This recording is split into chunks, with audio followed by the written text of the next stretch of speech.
Welcome to This Is Money podcast, sponsored by Charles Stanley Direct. I'm Georgie Frost, and joining me and Lee Boyce today is Angharad Carrick. And coming up, don't mess with our cash ISAs. Lee Boyce takes aim at all the speculation around cutting the tax breaks for the popular savings product. Octopus becomes the first energy firm in Britain to launch an investment platform to raise money from customers for renewable projects. What are the risks? With council tax set to shoot up again from April, we look at who has to pay and what happens if you refuse.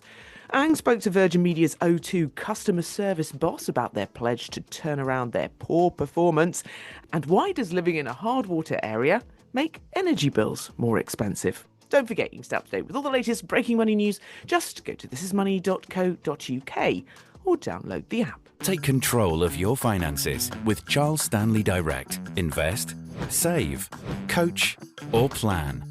Using technology where it's helpful and people where it matters.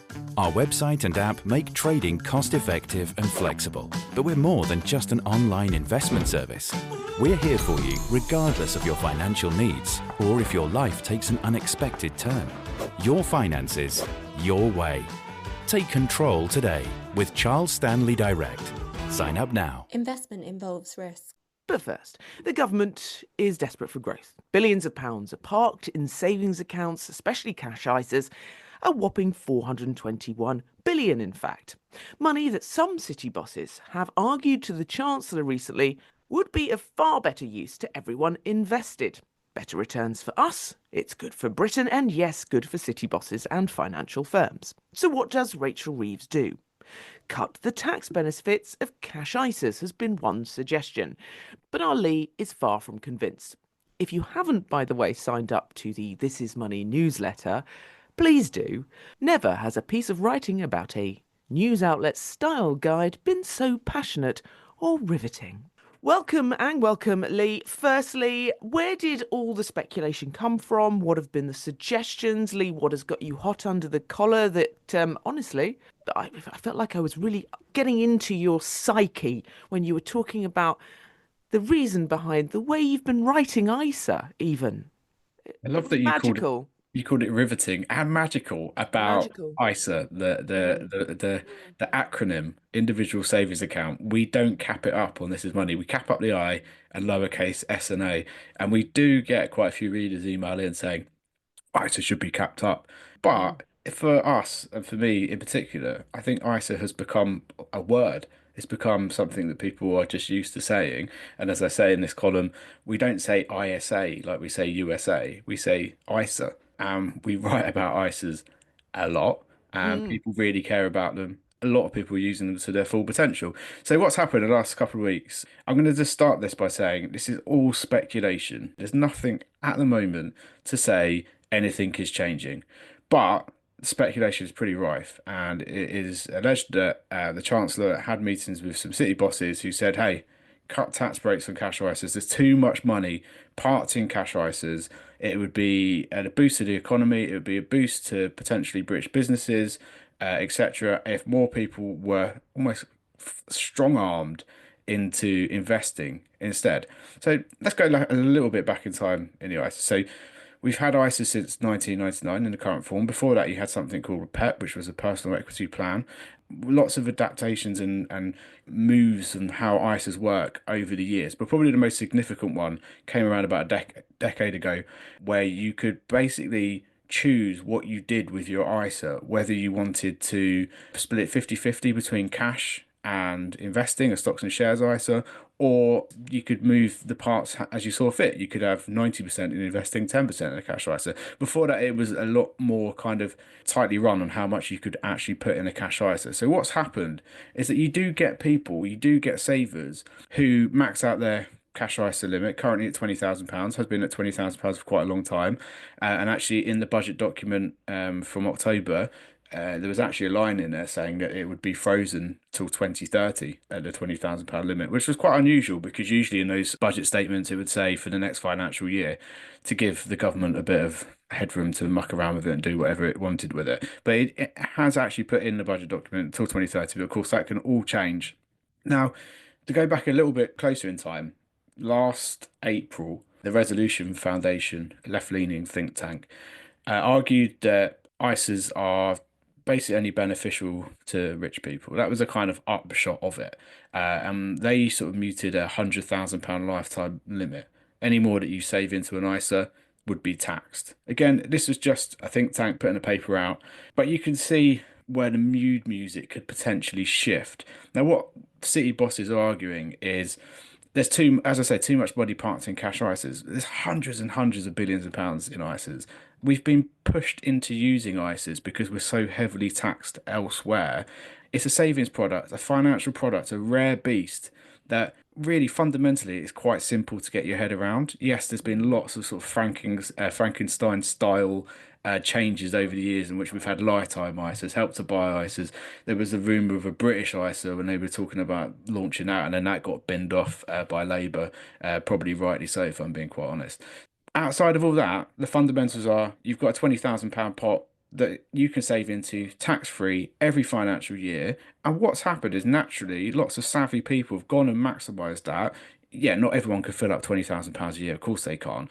But there are enough people that millions of people that are using these in a way that these ISAs sort of start as a little, I had to describe it as a little baby. You have your little baby ISA and it grows with you as you kind of potentially get promotions at work and you get more disposable income and you've got more room to save. They become even more and more important, and your little ISA baby starts becoming a kind of toddler, then it becomes a teenager. And before you know it, you've got quite a big amount of money. It's a fully grown adult and it's been saved away, squirreled away from the tax man. I think that's really, really important. And I think if you start mucking around with what you can do with it and how much you can limit how much you can put in a cash ISA, I think it just goes against what the product is all about. But there is method in the madness, right? I do think that some people potentially see a stocks and shares ISA as risky. I don't want to invest. I don't want to my hard-earned cash. I don't want to risk it. So one part of me goes, well, come on, you got to take some risk. Yes, cash ISA rates look quite good at the moment. You can still get 5%. But over the long term, investing's always going to be a cash account. We only have to go back a few years and you look at cash ISA rates from a few years ago, sub 1%. It's very, very likely that you're going to beat over the long term, 5, 10, 15 years, you're going to beat a cash account.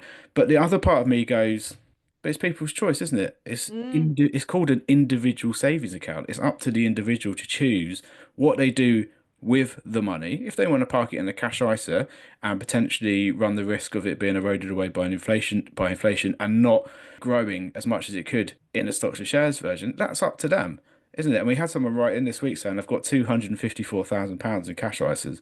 At first I said, whoa, hold on, that's a lot of money to be holding in cash ISAs.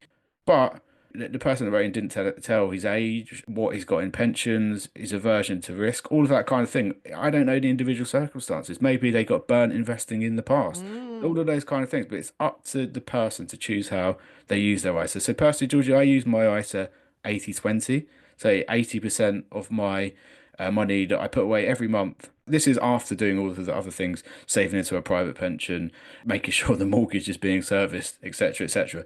But I split it on the whole around about 80/20. So I have 80% in a stocks and shares ISA, 20% goes into a cash ISA. I use the cash ISA almost as a break in case of emergency type thing, which is much easier now with flexible ISAs, which allow you to dip in and out. But I think it's all speculation. It's going to be very difficult to change. The person that wrote in about their £254,000 pot was worried about being taxed retrospectively. I mean, that would be very harsh and very difficult. And I really think that I just can't, it'd be just too hard to implement. I just can't imagine that it could work. But the one thing I'll sort of sign off and say on this is we put a poll on the website. We've got new fancy polls on the website. This is money, and we put in a question: should the government make people switch savings out of cash ISAs and invest instead? Now, I should also add here that this is money readers. Our podcast listeners are probably in that savvy bunch that do invest. And they probably do also save as well. Probably similar to what I'm saying, an 80/20 split. You might do it your own way in a different, but broadly speaking, I reckon a lot of listeners and readers do that. But it said here, So the top answer, this has had 7,521 votes. I mean, that's a pretty sizable Wow. pool. Okay, it's a hyper-focused pool of people because it's people that have come to read about cash ISAs and ISAs in general on our website. But 83% of them said no, let people make up their own minds. 13% said encourage them, but don't force anyone. 2% said yes, savers will end up better off, and 2% said don't know. But that and encourage them, but don't force anyone. I think that's to me probably the solution. It's just about financial education. It's about cluing people up on how easy it is to get going if you want to open a stocks and shares ISA, and the power that it can have. And actually, there was some stats this week that Vanguard put out. And of course, Vanguard have got a kind of self-inflicted interest in this because they're offering Yeah. fundamentally investment products. But if you look at broadly how they did this research, they went back to 1999 when ISAs in their current form kind of launched, and they looked at what you would typically if you had £10,000 in cash without touching it or doing anything to it. The return now, you'd be sitting on £18,695 roughly. And then if you had it they looked at FTSE All World, total return £77,826 in the same time frame. Now, if you adjust it for inflation, which is the real danger of holding all of your pot in cash, is that actually the spending power over the 26 years falls to less than £5,000. Investments rise still to £65,000 over the period. And I mean, that does illustrate the power of investing. It also illustrates the power of time, compound interest, and how important it is to have a kind of long-term sort of outlook if you are investing. And the reason why I say that is because when you look at this chart, after 5 years, so in 2003, the cash return is actually at £12,578, and the investment return is at £9,535. So you do get rough years. You do have rough Mm-mm. spells when you invest. You are not guaranteed to definitely outperform cash over the short term, but over the long term is where the key of this all lies. Now, is anything going to change? Is anything going to happen? We've seen the government making, I would argue, tough choices and tough decisions. They haven't shied away from doing things that have been unpopular. You only have to look at the winter fuel allowance and taxing pensions, putting the pensions into inheritance tax wrappers. I mean, it's kind of they're making these kind of decisions. So could it happen? You can't rule it out. Is there any kind of concrete evidence that this is definitely going to happen? I'd argue not, and I'd argue at the moment that it is just speculation, and it's kind of like watch this space. Dot dot dot. Well, I'd argue probably everything's on the table right now. Look, while this presumably would be very good for Britain, good for, as we said, financial firms that would get a cut of all this, Lee also pointed out that it would potentially be good for us. We covered recently on the podcast and on your website, 25 super ISA investors in the country who have an average of 8.9 million saved in those accounts. I don't think any of them would have got there with a cash ISA. So, as Lee said, you see method in the madness. And actually, ISAs were never as generous as they have become now. So why don't we just kind of revert back to the olden days? Yeah, I kind of think if you're putting money in an ISA, you want it to grow. So I'm not as pro cash ISA as I think Lee is. I think, everyone should have the choice. You shouldn't have it taken away from you, which I think, potentially the government's going to do. But I just don't understand why anyone would choose to do that. I mean, obviously there are maybe people in retirement that it works for them, but those stats that Lee said, I mean, I just don't understand why you would kind of part your money, especially kind of if you're a little bit younger, why you'd part your money in a cash ISA. But I get, ultimately it is about choice. And I think, taking it away is not a good thing. But I don't know if I'm anti lowering that tax-free allowance. I don't know if it's a good thing. Ooh, controversial. Controversial. We like that though on the podcast. We like differing opinions. There's one thing that I would ask though that we've always said, and Lee, you've certainly said this, is you can never guarantee the government will keep things the same, essentially, whether that's pensions, whether that's ISAs, any sort of saving thing. What can you do? I'm sort of channeling our sponsors here, but what would you be advised to people I suppose don't keep all your eggs in one basket, or, because the government can change the rules as they see fit when they see fit, unfortunately for people. And that really throws up our plans for the future. It does. I think it's just about stability, and I think that's what ISAs kind of bring. In the savings world, they bring stability. We've got a personal savings allowance that's been frozen since 2016.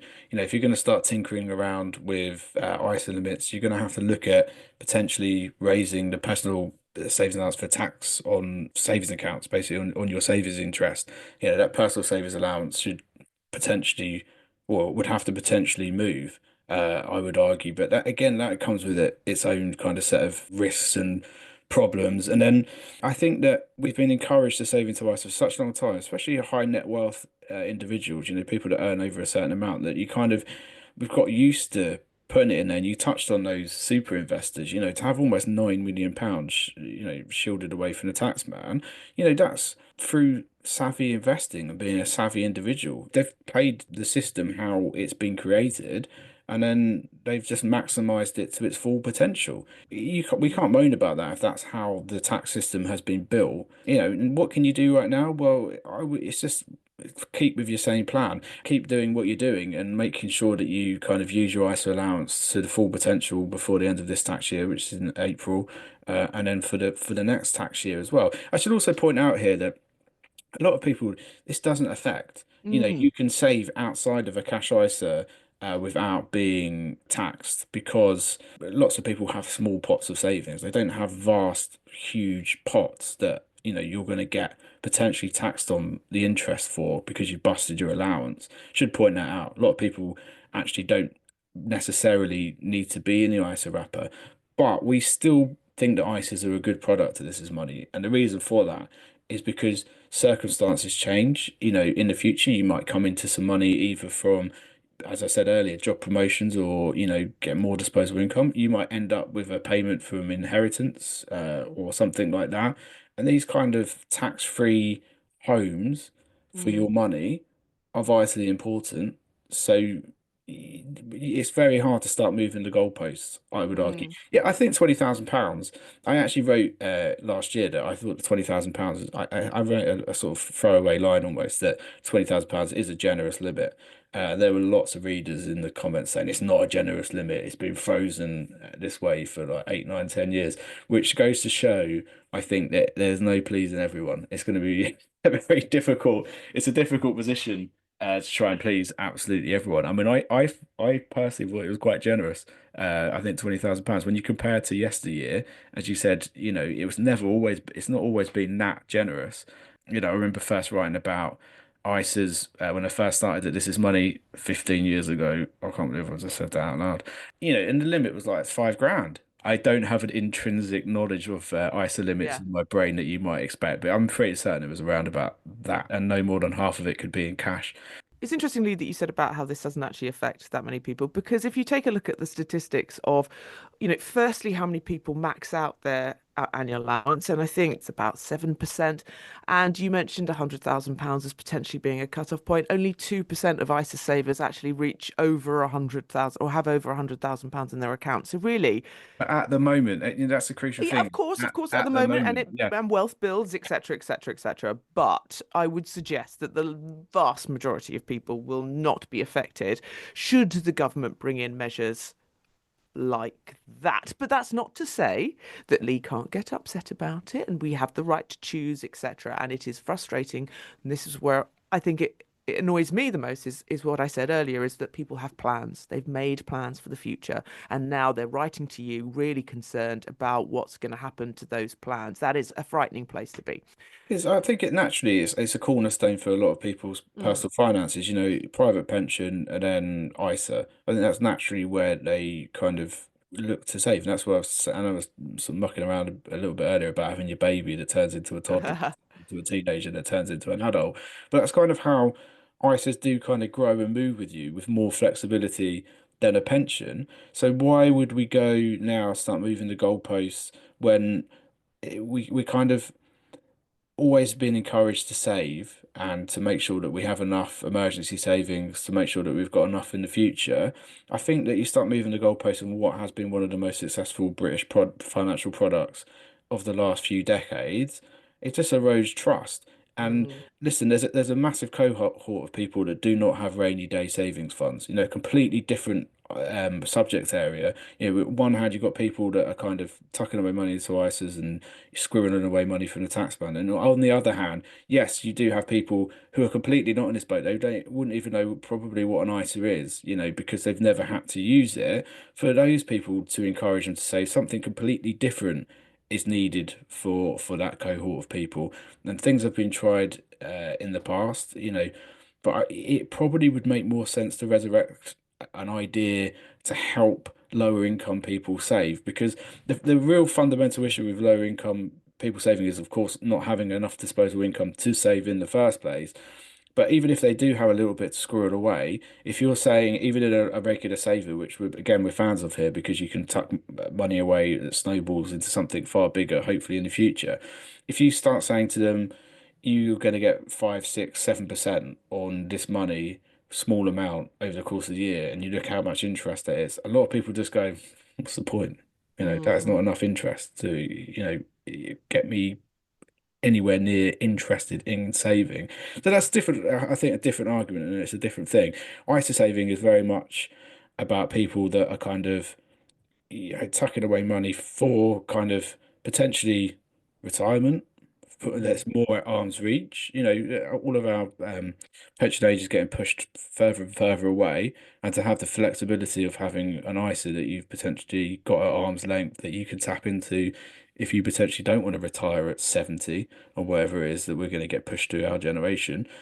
You can see why, and I can kind of see with ISAs as well. Inheritance tax, we say 4% of estates are affected by it. It looks like that's gonna only grow over the next few years. But we call it the most hated tax, and people sometimes don't like it that we call it the most hated tax. But there has been surveys and polls that suggest it is not a very popular tax, even though lots of people aren't affected by it. I kind of feel the same about ISAs. I think people would get quite upset if there was quite a lot of tinkering, even if it didn't properly affect them yet. And I think that's the crux of the issue.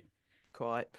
All right, then we'll leave that to one side and we'll keep you posted if anything changes and anything becomes more than just speculation. But Octopus Energy is certainly keen on investing. It's become the first energy company in Britain to launch a retail investment platform. Now, it will give customers the opportunity to own a share of its renewable projects for as little as 25 quid. It's targeting a fundraise of £1 million for 2 wind turbines in Yorkshire and in Wales. Ang, tell us more about this if you would.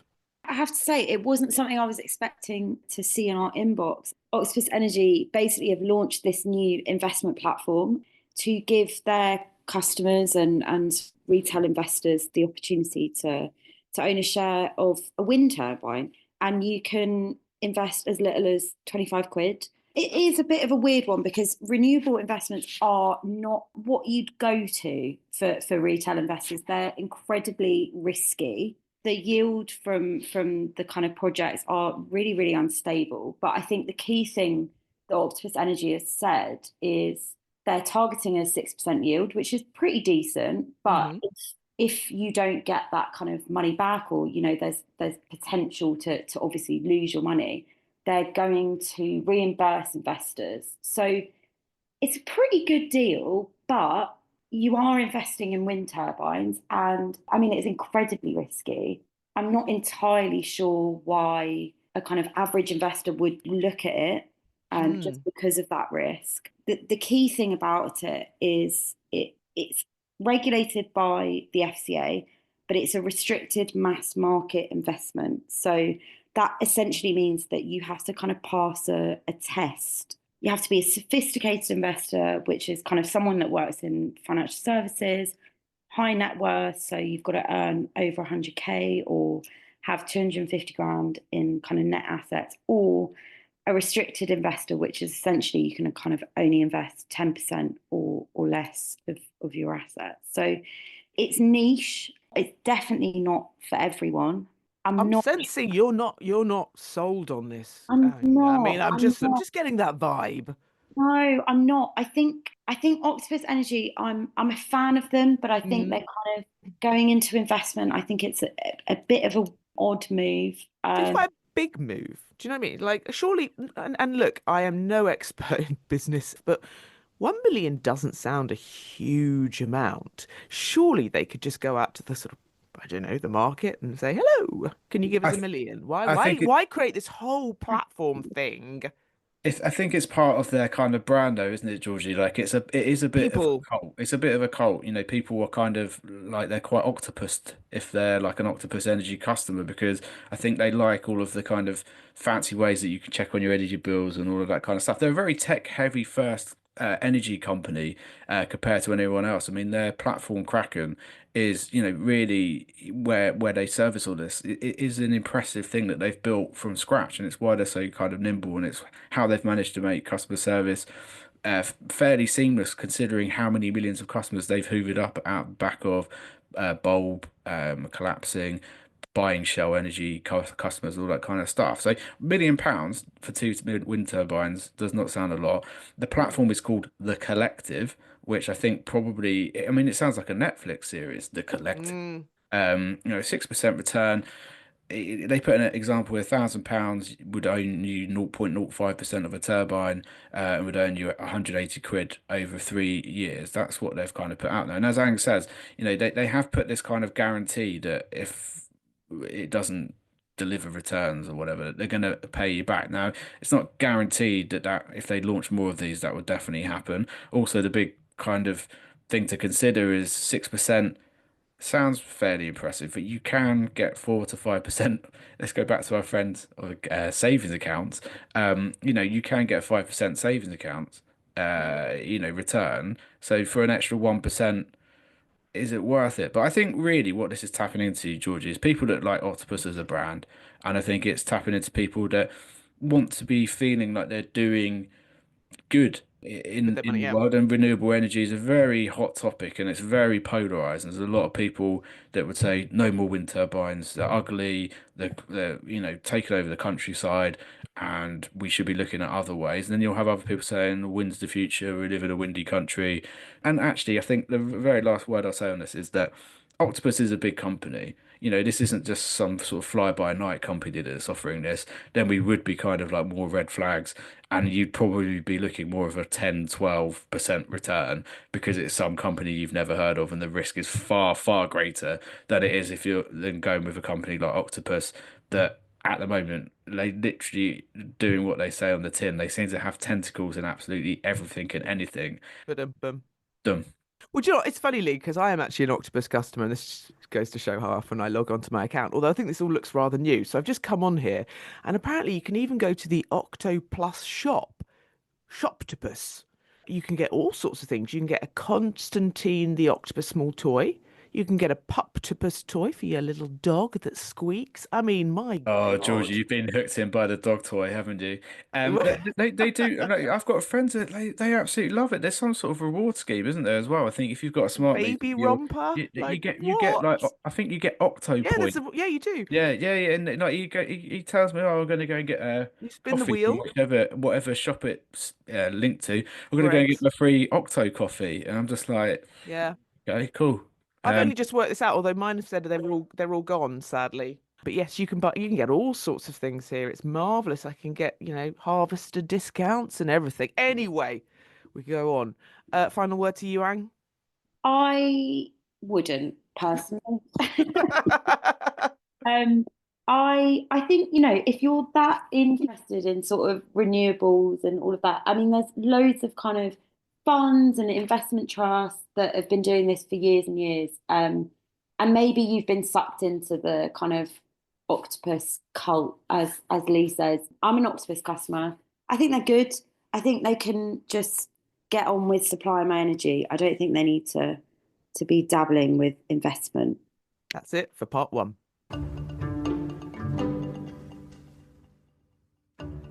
I'm joined now by Dan Beecroft from Charles Stanley Direct for our weekly Invest in Explain feature. Dan, topical question this week. I have an ISA, but it's all in cash. Where do I start if I want a stocks and shares version? The floor is yours. Hi Lee. Well, firstly, it's important to understand there is a significant difference between the two.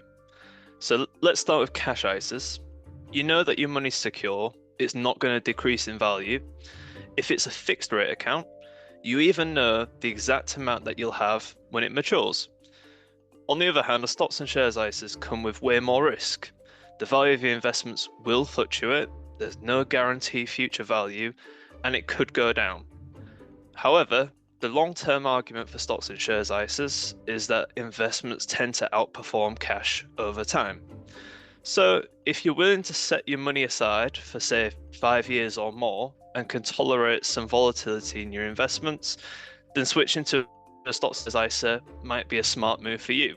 In terms of steps, firstly, you need to find a provider. So you want to be looking for a low-cost provider, large choice of investments.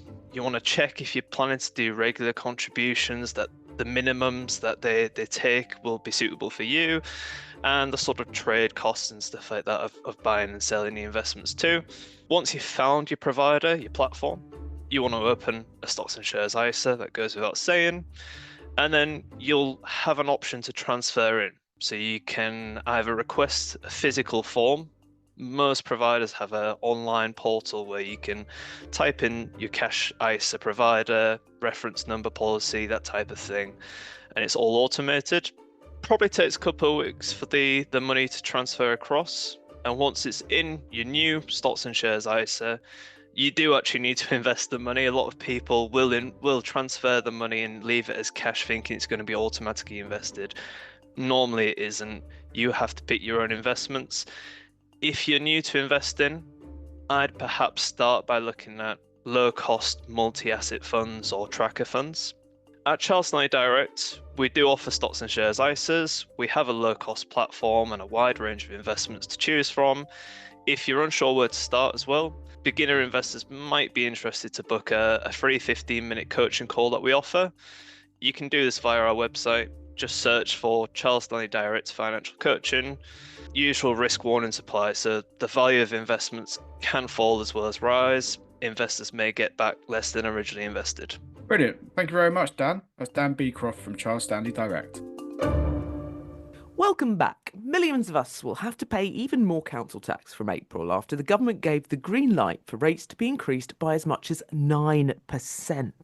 Last week, 6 councils were allowed to raise council tax above the usual 5% threshold.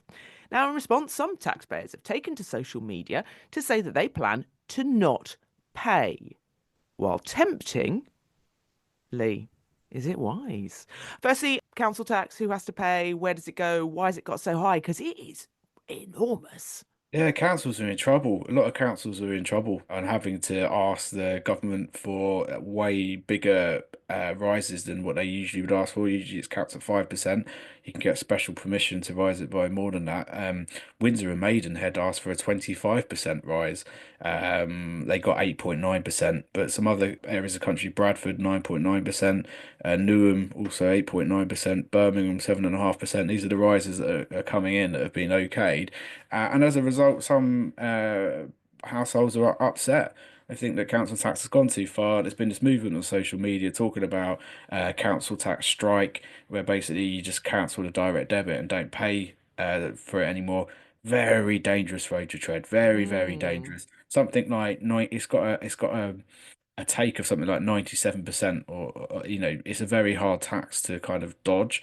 There's exemptions, there's single discounts for single people, all those kind of things. But you can see that there's a bit of a tipping point, I think, with council tax, and people are getting fed up with the constant rises, the services that are potentially not improving alongside it. It goes from everything from bin collection to libraries to all sorts of things. But people, I think it's starting to push to a point where they feel like they're not getting value for money. But if you just cancel your council tax, you are honestly at risk of basically being go to jail, can't you? I mean, not many people do, but you could. So Ang wrote this story, and we tried to go off and find how many people actually get put in prison every year for council tax dodging, and all we could find really various reports. We dug into all sorts of government reports and things. But it sort of says around about 100 people a year go to prison for failure to pay council tax. So about two a week.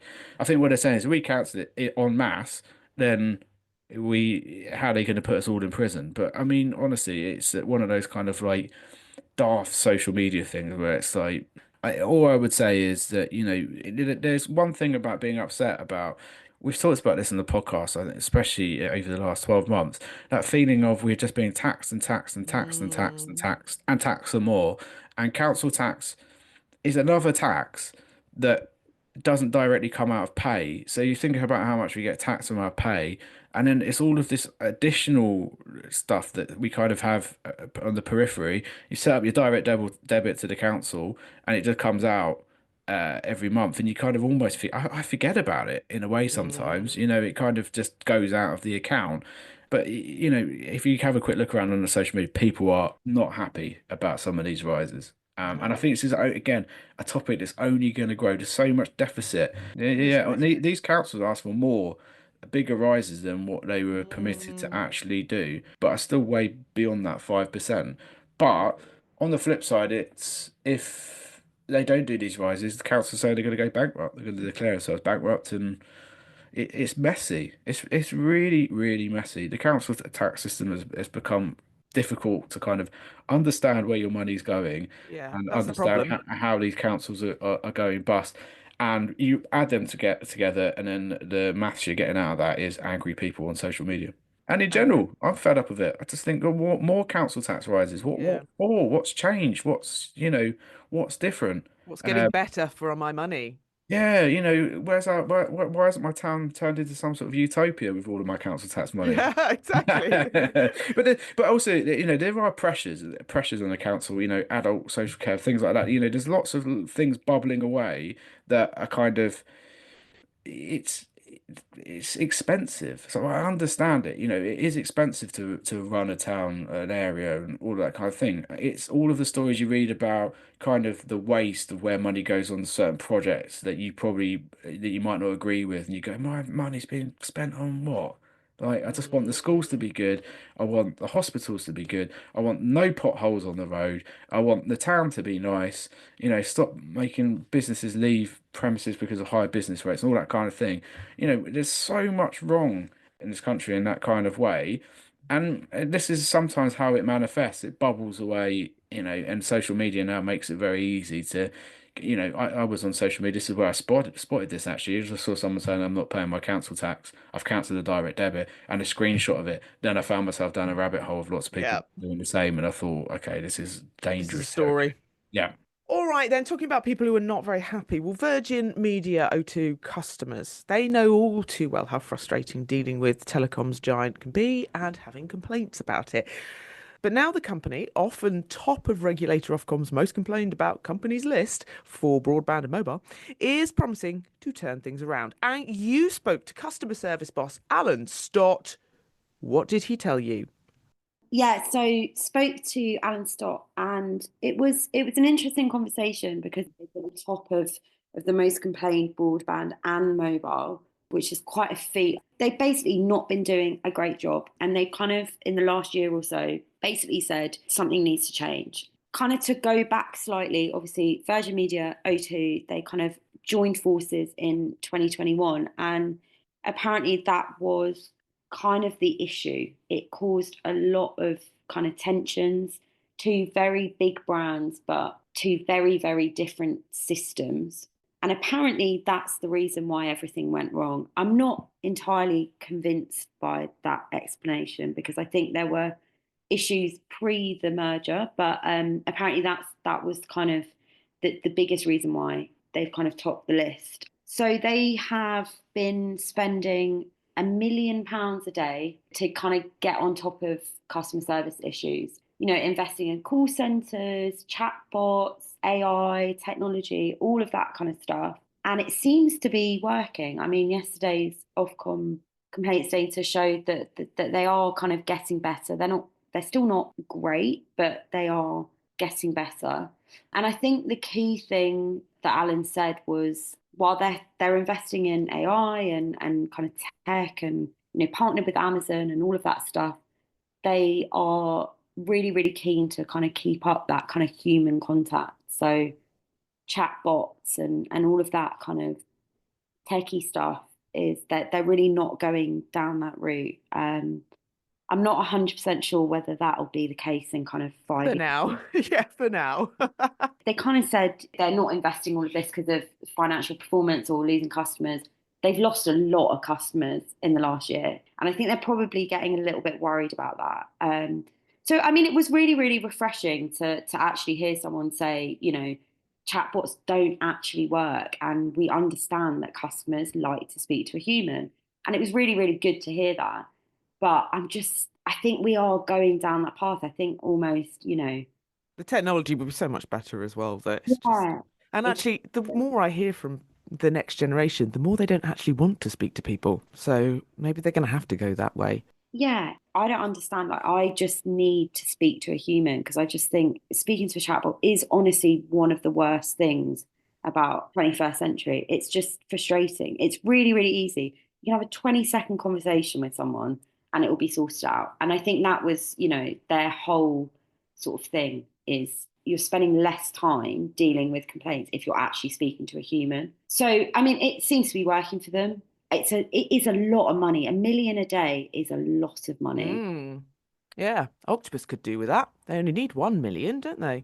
Right, dripping taps, leaking pipes, faulty appliances can all add to your monthly bills, but there might be another less obvious reason why you're paying more. So if you live in an area with hard water, usually in the southeast because of the chalk and limestone in the region apparently, it could be adding to your energy bills. Lots of talk about water bills going up. Also, lots of talk about energy bills going up. Lots of talk about all bills going up, Lee. And this is another way your bills could be going up. Why? Bills, bills, bills. I know, right?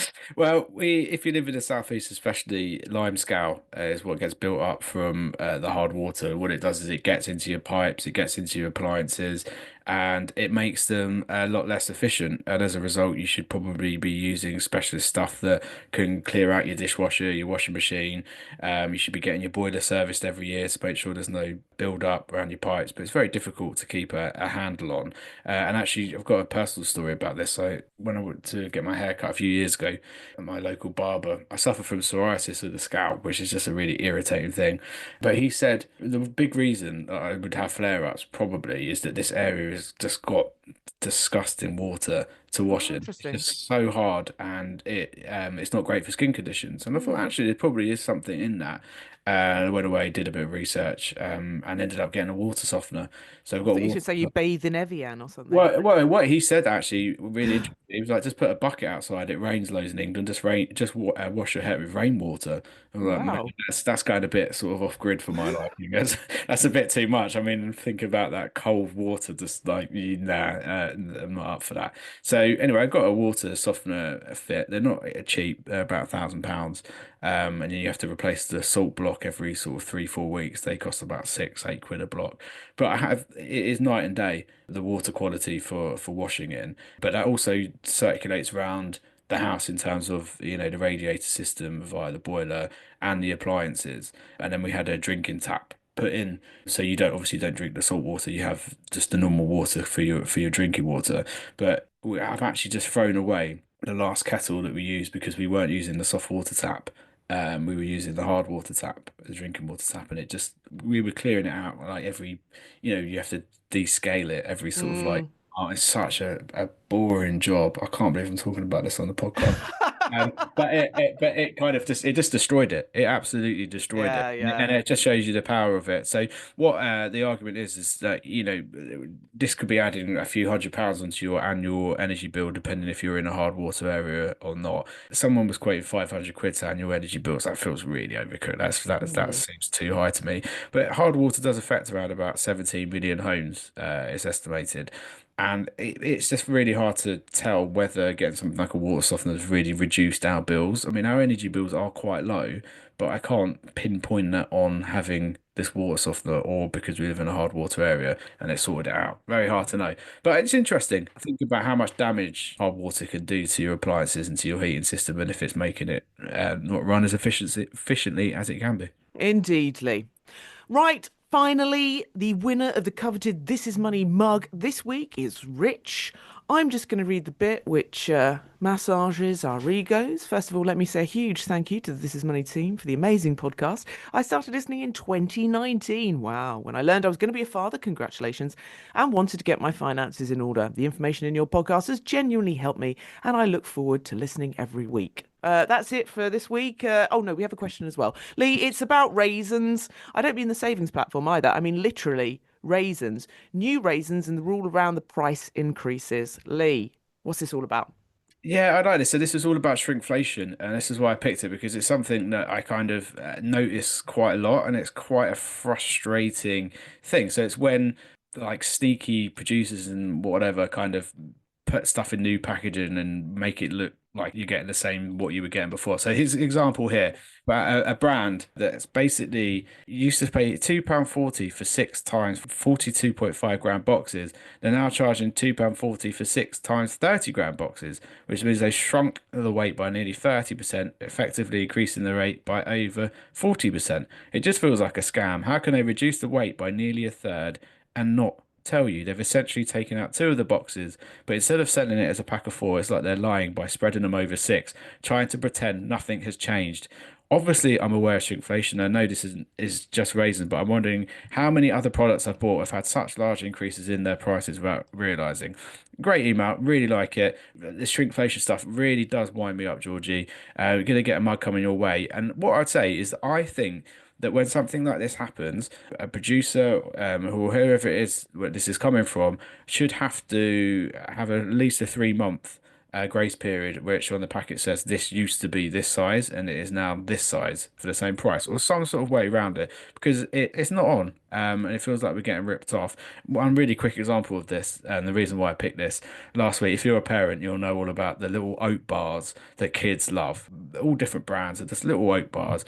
I gave one to my daughter, 6 years old, on the table last week. She opened up the packet. I'm in the kitchen. I get a shout, "Daddy, Daddy, Daddy, come here." I go in thinking the world has just blown up or something mad's gone on. No, the bar had shrunk, and she was holding it between her finger and thumb.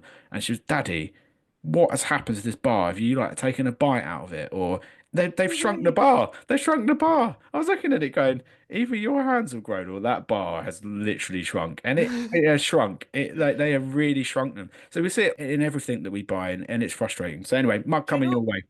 I was going to say, do you know what, for me, it's not just about shrinkflation. And I did try and do a bit of research for this, because he says that it's got new written on it. So I tried to look at the new compared to the old. Now, the reason I do this, and it might be slightly different with raisins, is because I follow this lovely Irish lady on social media who goes around supermarkets and checks all the ingredients.